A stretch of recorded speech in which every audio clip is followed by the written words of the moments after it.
अस्सलाम वालेकुम। मोहम्मद अज़हर सिद्दीक अपने स्पेशल प्रोग्राम के साथ हाज़िर खिदमत है। इतवार का दिन आज ख़त्म हो गया। कुछ बड़ी हैरानकुन बात है कि पीका कानून का गैर ज़रूरी इस्तेमाल या हट के इस्तेमाल ये अब एक रवायत सी बन गई है। मैं कोई डाटा इकट्ठा कर रहा हूँ तो सीधा इस पर मैं बात करता हूँ। मरियम सफदर की के हवाले से एक पर्चा दर्ज और हो गया है पीका एक्ट का, और ये पुलिस ने दर्ज किया। पुलिस के पास इख्तियार अब कैसे आ गया ये देखने वाली बात है। ये हैरानकुन बात है। ये बहरहाल ये देखने वाली बच्चों का फेडरल लॉ है।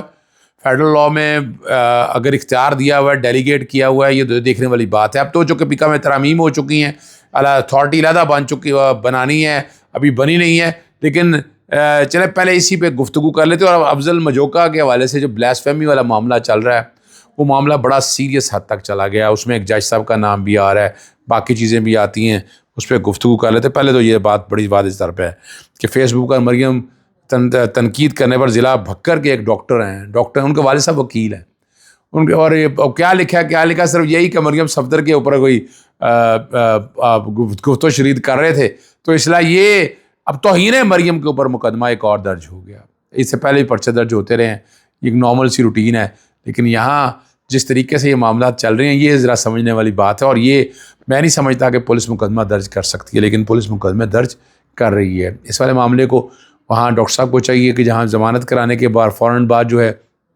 इसको क्वाशमेंट में लेकर जाएं। क्वाशमेंट का बड़ा ज़बरदस्त केस है।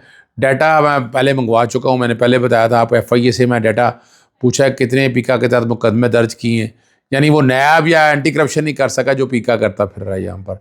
जो FIA ने इख्तियारात का इस्तेमाल किया अब, और अब पुलिस का इख्तियारात इस्तेमाल कर रहे हैं। ये पॉलिटिकल विक्टिमाइजेशन के लिए लगे हुए हैं, चाहे वो एंटी करप्शन का महकमा हो, चाहे नैब हो, चाहे FI हो, और चाहे एंटी करप्शन का डिपार्टमेंट। ये जितने भी मैं महकमों की बात कर रहा हूँ, मैं उनके हवाले से बात करता हूँ। और जो मर्ज़ी कर लें, इस ज़िले से तो निकाल नहीं सकता। कब तक कहेंगे, कब तक लटकाते रहेंगे, तब तक लोगों को जलील करते रहेंगे। बड़ा मुश्किल है, लेकिन आप तैयार आपने कर लिया हुआ है कि लोगों को इसी तरह जलील करने की कोशिश करनी है। आवाज़ें तो अब आती रहेंगी, आवाज़ें इस तरह बंद नहीं होनी है। तौहीन जो है ना, अब पता नहीं है अब आए डेफेमेशन में आए आप, जिस तरह मर्जी है। डेफेमेशन का कानून आपका ऑलरेडी मौजूद है, उस डेफेमेशन के कानून को हरकत में लगाएं।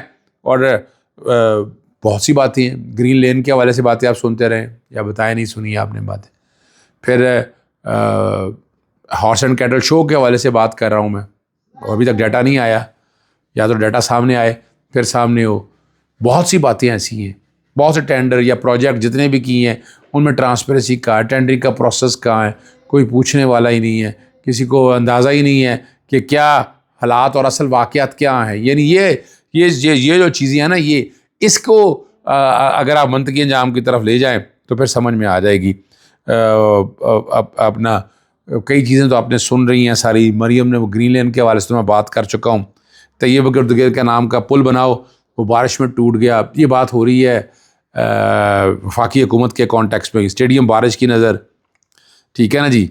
और ये शोबाजी जितनी भी है, बहरहाल ये कामयाब हैं लोग। अगर देखा जाए ये जितनी शोबाजी हो रही है ना, इसमें अल्टीमेटली जो अगर रिज़ल्ट सामने रख कर देखें तो ये लोग कामयाब हैं। ये लोग अपने मकासद में पूरे उतर रहे हैं, और जो भी एडवांटेज ये हासिल करना चाहते हैं वो इन्हें वहाँ कोई ऐसी दिक्कत और तकलीफ़ या परेशानी है नहीं है। ये आसानियाँ करते रहेंगे, ये देखते रहेंगे, और मामलात इसी समत में चलते रहेंगे। दूसरी जो बात बड़ी ज़बरदस्त है, इस्लामाबाद के जज अफजल मजूका इमरान खान के केसेस भी सुन रहे थे, फ़ाइल में रद्दोबदल करते हुए पकड़े गए। पीका मुकदमा की निगरानी के लिए तैनात एक जज को तौहीन मज़हब के इल्ज़ाम में मुकदमात की समाअत तेज़ करने के लिए अदालती रिकॉर्ड में रद्दोबदल करते हुए ये जो बात आ रही है कि खातून वकील को रियासत की तरफ से मुकर्रर किया, ठीक है नहीं। और ये जो बातें सारी सामने आ रही हैं, ये हकीकत सामने आ जाएं, और ये एक बहुत बड़ा स्कैंडल भी सामने आ रहा है।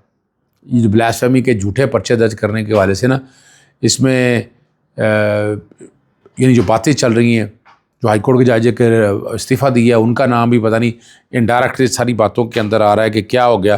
लेकिन अफजल मजूका के बारे में है कि तौहीन मज़ाहब के हवाले से सबसे ज़्यादा तौहीन अदालत की सज़ाएँ उन्होंने दी हैं। तो सज़ाए मौत की सज़ाएँ उन्होंने दी हैं, और शायद वाहिद जज ऐसे हैं कि जो इस तरह की सज़ाएँ इस तरह देते आ रहे हैं।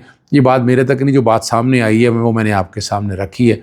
हो सकता है ये बातें इसमें कई हालात और वाक़यात ना हो, लेकिन अगर ये बातें सारी हवा में, ये सारी बातें अगर रिकॉर्ड पे आ रही हैं, चल रही हैं, इसकी तहकीक होना बड़ी ज़रूरी है। तहकीक हो के सामने आ सकें असल हालात और वाक़यात हैं क्या।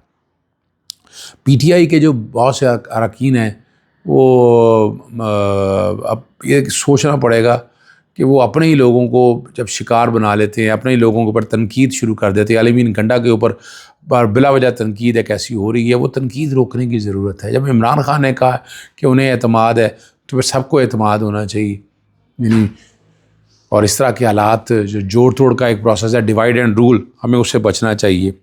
और जो कुछ बातें भी हैं, अलीमीन गंडापुर अभी तक तो फ़िलहाल मामला को अपने आसान तरीके से हैंडल कर रहे हैं, चीज़ों को बड़े आसानी और सोफिस्टिकेटेड तरीके से आ रहे हैं। दूसरी, हैदर नकवी ने एक जो ख़बर दी है कि वो जो अमेरिका के अंदर जो हमारे कई इनको दहशतगर्दी के पर्चों की बातें कर रहे हैं, किस तरह की बातें हो रही हैं, उन्हें नाम वो लेना चाहते हैं। मेरा ख्याल है मुईद पीरज़ादा का नाम लेना, वजाहत खान का नाम लेना चाहते हैं, शाहीन शबाई का नाम लेना, नाम खुल के नहीं लिए, कुछ 6 लोगों का वो जिक्र करते हैं जिनका दहशतगर्दी में नाम है और उनको ला के पाकिस्तान आएगा। किस बुनियाद के ऊपर? ह्यूमन राइट की वायलेशन है, अगर वो पॉलिटिकल अजाइलम पे हैं या बाकी जगहों पे रह रहे हैं, आप किस बुनियाद पर लेकर आएंगे उनको पाकिस्तान में? अगर ये शुरू हो गया तो ये थोड़ा भी नहीं, ये वो जो दहशतगर्दी बंदा पकड़ा गया ना, उसके हवाले से ये बातें करते फिर रहे हैं कि शायद ये ऐसा इल्ज़ाम, ऐसा काम ले जाएं, लेकिन मुश्किल काम है। सुहेल बड़ाई ने जो इल्ज़ाम लगाया शाह महमूद कुरैशी पे टाउट होने के हवाले से पूरी कोशिश की है। अच्छा, एक बात जो बड़ी वाज़ेह है, वो जो सुहेल बड़ाई साहब शाह महमूद कुरैशी, यानी अब देखें ना, ये इसी तरह पार्टी तोड़ने के लिए डिवाइड एंड रूल का एक कॉन्सेप्ट है। कभी कुछ लोग अलीमीन गंडापुर को इन्वॉल्व किए हुए हैं, कुछ इधर से इन्वॉल्व किए हैं, तो ये एक प्रिंसिपल, एक पॉलिसी चल रही है। शाह महमूद कुरैशी बड़ी हिम्मत और हौसले से ये सारा मामला कर रहे हैं। नज़रिया एक ही है जो इमरान खान ने दिया है, और उस नज़रिया पे सारों को कायम रहना चाहिए। इधर उधर की बातों में या इन चीज़ों में नहीं उलझना चाहिए। मैं ये समझता हूँ इसमें अगर आप उलझ रहे हैं, ये कसूर आपका है और आपको इन चीज़ों में नहीं जाना चाहिए। शाह महमूद कुरैशी ने वफाक की एक तारीख रकम की है, वो बाकी बातें सारी अपनी जगह से हैं। यानी अभी मुझे ये बताएं, इस वक्त शाह महमूद कुरैशी के बारे में इस तरह की चीज़ें लिख के मिलेगा क्या मकसद है? तकलीफ़ में है, दिक्कत में है। अगर वो वाकई कंप्रोमाइज़ है तो वो तो कब के बाहर निकल आ चुके थे। यानी इनको 9 मई के वाक़यात में रखने की क्या जरूरत है? हालांकि शाह महमूद कुरैशी का तो ताल्लुक ही नहीं है दूर दूर तक 9 मई के कॉन्टेक्स्ट के हवाले से। तो इसलिए शाह महमूद कुरैशी पे जो ये इल्ज़ाम लगाते हैं वो भी शायद कामयाब ना हो जाए। इंजीनियर अली मिर्ज़ा जैसे लोग, जैसे आपके सामने हैं, वो बड़ी बुरी तरह से पिट चुके हैं। पहले इमरान खान, फिर इमरान रियाज के खिलाफ से झूठे बयान बंद किए, अब वो कोई अजहर जावेद साहब सामने आ गए हैं। अब अजहर जावेद साहब टीवी चैनल और टीवी प्रोग्राम के ऊपर मैंने बड़ी खुल के बातें की हैं, और उन्होंने कहा है कि पाकिस्तानियों ने इमरान रियाज से झगड़ा किया और लड़ाई और रंजिश की सबब की वजह जो है ना, वो मुझे बता रहे हैं कि पता नहीं अब क्या कहानी है। मैंने पहले भी आपको कहा था, एहसन चट्टा ट्विटर पे पीटीआई के खिलाफ गंद और बलियों से बड़ा पड़ा, और ये किरदार अब आपके सामने मौजूद है। अजहर जावेद तो एक ज़ाती मुलाजम की तरह से ट्रीट किया जाता है, और आपको पता है वो माइक लेके इमरान खान के नवाज शरीफ के घर के बाहर खड़ा हुआ करता था। ये तो हर एक को पता है। टीवी चैनल में तो मैंने साफ कह दिया था, उन पर कह दिया था कि अजहर जावेद कौन है, कि क्या ताल्लुक है इसका, किस कंसर्न के हवाले से है। तो इमरान रियाज खड़ा है, असूलों पर लड़ रहा है और आप लोगों की जंग लड़ रहा है। इमरान रियाज पीछे हटने वाला नहीं। आखिरी बात जो है, वो जो सोलर मीटर के कॉन्टेक्स्ट के हवाले से, नेट मीटरिंग के हवाले से 159 अरब रुपए का जो बोझ है ना, वो गरीब अवाम पर डाल दिया है। टैरिफ में फ़ी यूनिट अब जो सुन रहे हैं वो ₹1.5, यानी ₹1.50 का इजाफा हुआ है, और फ़ी यूनिट ₹1.5 का इजाफा टैरिफ अदा करना पड़ रहा है। नेट मीटरिंग छतों पर सोलर मीटर नस्ब करने वाले सार्फिन की तादाद जो है ना, वो अब तक 2,83,000 पहुँच चुकी है, जो कि अक्टूबर 2024 में सिर्फ 2,26,440 थी।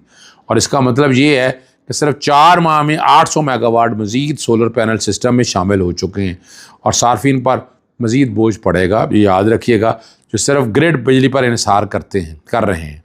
और पावर डिवीज़न के हुकाम ने ख़बरदार किया, अगर फौरी तौर पर नई पॉलिसी मुतारफ़ ना कराएगी, ये मैंने आपके सामने, मैं कब से ये बात कर रहा हूँ, तो अगले 10 साल में नेट मीटरिंग पॉलिसी के बाद सिस्टम पर पड़ने वाला माली बोझ 503 अरब रुपये से ज़्यादा का तजावुज़ कर जाएगा। यानी ये आप सोचने वाली बात है। सोचने वाली बात सिर्फ इतनी सी है कि बिजली को सस्ता कैसे करना। बिजली को सस्ता आप कर नहीं सकते, पॉलिसी आपके पास कुछ नहीं है, सिर्फ बातें हैं और वो हवाई बातें हैं। इजाज़त चाहता हूँ। अस्सलाम वालेकुम, अल्लाह हाफ़िज़। पाकिस्तान जिंदाबाद।